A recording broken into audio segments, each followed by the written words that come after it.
Salut à tous, j'espère que vous allez bien. Aujourd'hui, on se retrouve sur une vidéo décryptage de la vidéo de gameplay diffusée un peu plus tôt par Nintendo du jeu tant attendu The Legend of Zelda Tears of the Kingdom. J'espère que vous êtes chaud patate parce que moi je suis chaud patate pour vous en parler. Il y a des choses qui ont l'air cool, d'autres un peu moins cool. On va en discuter. Allez, c'est parti, let's go.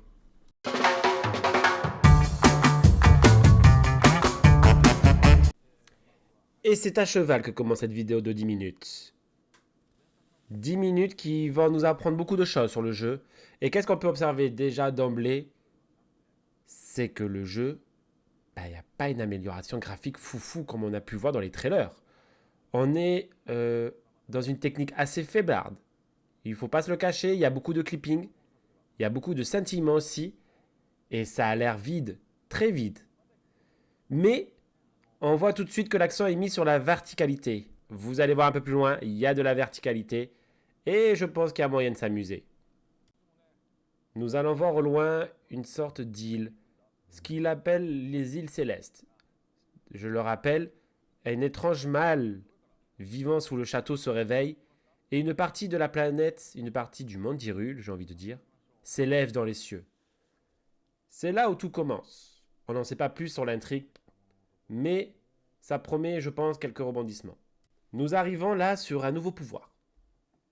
Une sorte de pouvoir qui permet de faire des ascenseurs avec des pierres, mais de vous à moi, ça a l'air d'être scripté. Je pense pas qu'on puisse faire des ascenseurs de pierre comme celui-là partout où on veut. Ça s'appelle la rétrospective, mais je pense que c'est des éléments de décor bien spécifiques. Rien ne laisse à penser qu'on peut le faire avec toutes les pierres que l'on trouvera.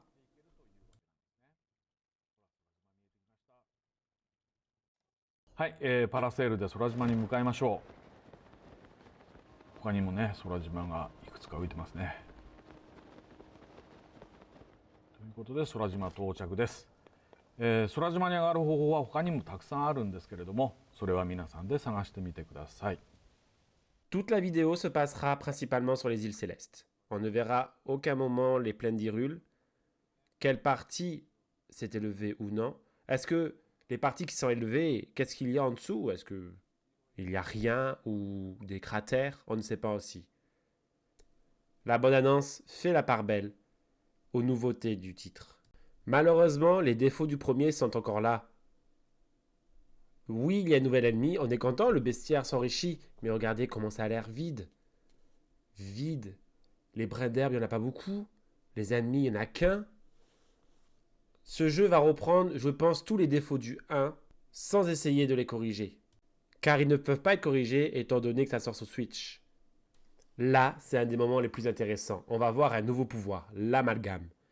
Et là, je pense qu'on va pouvoir laisser cours à notre imagination. Il semblerait que tous les objets, que ce soit des pierres, des consommables, des ressources, aient été pensés pour fusionner avec nos armes et nos boucliers.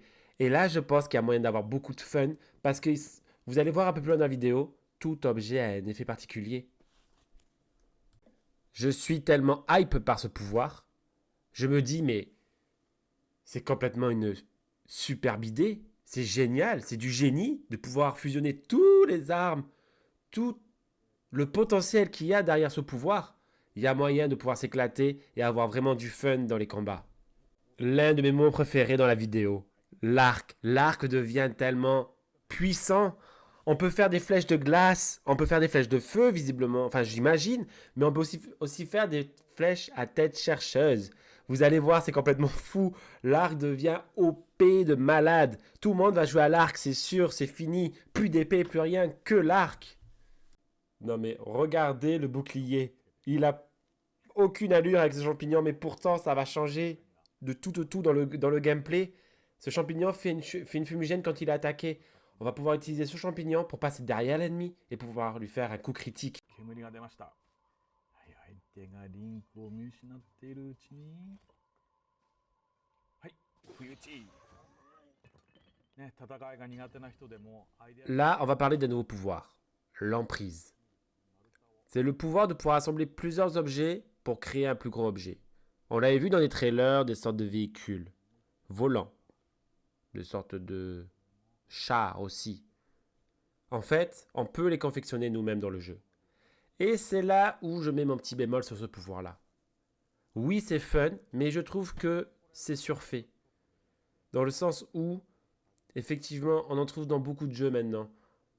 Et pour les gens qui n'aiment pas forcément se prendre la tête, jouer à un Zelda sans se prendre la tête, en se disant, j'ai pas envie de construire tel ou tel véhicule, tel ou tel moyen de transport pour aller me rendre à un point A, un point B. Je trouve ça dommage parce que visiblement dans la vidéo, ils en font un point d'honneur et j'ai l'impression que ça va être aussi un point clé du gameplay. Et ça, je mets mon bémol parce que tout le monde n'aime pas ce genre de feature dans un jeu. Même si, attention, je n'ai pas dit que c'était mauvais. Loin de là. Ça peut donner des choses assez drôles, assez cocasses, assez fun aussi. Mais voilà, il faut aussi souligner que tout le monde n'est pas à l'aise avec cette feature-là et tout le monde ne prend justement pas le temps de le faire parce que, clairement, certains s'en fichent totalement. Dernière feature présentée ici, le pouvoir de l'infiltration. Ce pouvoir vous permet de passer à travers les plafonds et n'importe quel plafond. Vous allez le voir un peu plus loin, on passe à travers une montagne. Je pense que ce pouvoir est là avant tout pour dynamiser le fait de pouvoir monter les montagnes. Parce que c'était lent des fois dans Breath of the Wild, d'escalader les montagnes ou autres monuments. Là, en quelques secondes, on arrive en haut de la montagne.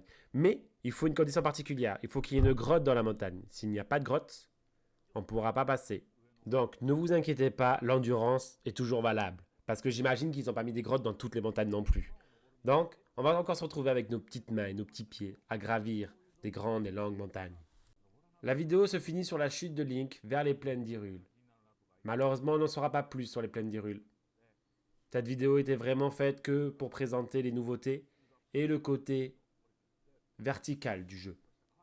Nous arrivons donc à la fin de cette vidéo d'analyse et de décryptage de 10 minutes de gameplay de Zelda Tears of the Kingdom. J'espère que vous avez apprécié. N'hésitez pas à follow, à commenter et à aimer la chaîne. Je vous dis donc à très bientôt pour un nouveau test ou une nouvelle vidéo de décryptage. Sur ce, passez une bonne soirée. Prenez soin de vous, c'est important. Bye bye.